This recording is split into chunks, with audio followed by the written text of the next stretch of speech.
ప్రపంచంలో వేరువేరు ప్రాంతాల్లో ఒకే రోజు భూమి ఉగ్రరూపం దాల్చింది. 3 ఖండాలు, 4 భూకంపాలు, దాదాపుగా ఒక్కటే సమయం. ప్రకృతి ప్రకోపానికి వెనజువెలా కకావికలమైపోయింది. 32 మంది చనిపోయారు, 700 మందికి పైగా గాయపడ్డారు. అటు జపాన్, కాలిఫోర్నియాను భూ ప్రకంపనలు వణికిస్తున్నాయి. వీటి మధ్య ఏదైనా సంబంధం ఉందా? శాస్త్రవేత్తలు ఏం చెబుతున్నారు?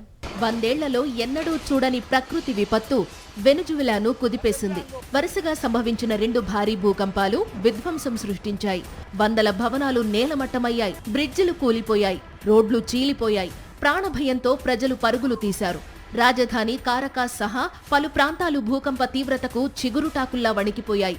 మృతుల సంఖ్య 1,00,000 దాటొచ్చన్న అమెరికా భూకంప పరిశోధన సంస్థ USGS అంచనాలు తీవ్ర ఆందోళన కలిగిస్తున్నాయి. స్థానిక కాలమానం ప్రకారం బుధవారం సాయంత్రం వెనుజువెలా పశ్చిమ ప్రాంతంలో మొదట 7.2 తీవ్రతతో భూకంపం సంభవించింది. రాజధాని కారకాస్కు పశ్చిమంగా ఉన్న శాన్ ఫెలిపే సమీపంలో దీని కేంద్రాన్ని గుర్తించారు. కేవలం 39 సెకండ్ల వ్యవధిలోనే యుమారే ప్రాంతం వద్ద 7.5 తీవ్రతతో మరింత శక్తివంతమైన భూకంపం సంభవించింది. ఆ తరువాత 20 సార్లు భూమి స్వల్పంగా కంపించింది. క్షణాల్లోనే పెను విధ్వంసం జరిగిపోయింది. చాలా తక్కువ వ్యవధిలో, అంటే కొన్ని సెకండ్ల నుంచి నిమిషాల తేడాతో దాదాపు ఒకే తీవ్రత గల 2 భూకంపాలు ఒకే ప్రాంతంలో సంభవించడాన్ని సెస్మిక్ డబ్లెట్ గా USGS అభివర్ణించింది.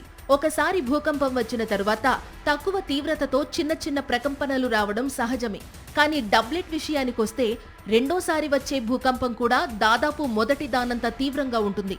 ఇప్పుడు వెనుజువెలాలో 39 సెకండ్ల వ్యవధిలో వరుస భారీ భూకంపాలు వచ్చాయి. దీంతో ఆ దేశ పరిస్థితిని శాస్త్రవేత్తలు ఎర్త్క్వేక్ డబ్లెట్ గా పిలుస్తున్నారు. వెనుజువెలాలో సస్మిక్ డబ్లెట్ సంభవించిన సమయంలోనే కొంచెం అటు ఇటుగా అమెరికాలోని కాలిఫోర్నియాలో 5.6, జపాన్లో 7.2 తీవ్రతతో భూకంపాలు వచ్చాయి. జమ్మూ కశ్మీర్లోని పుల్వామాలో 3.5 తీవ్రతతో భూ ప్రకంపనలు చోటు చేసుకున్నాయి.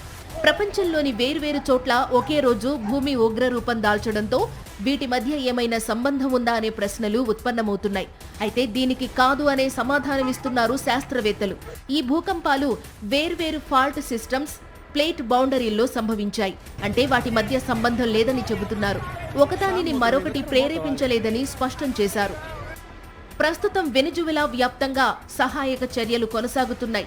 శిథిలాల తొలగింపు, దూర ప్రాంతాల నుంచి సమాచారం సేకరణ పూర్తయిన తరువాతే ప్రాణ నష్టం ఎంత జరిగిందన్న విషయం స్పష్టమయ్యే అవకాశం ఉంది.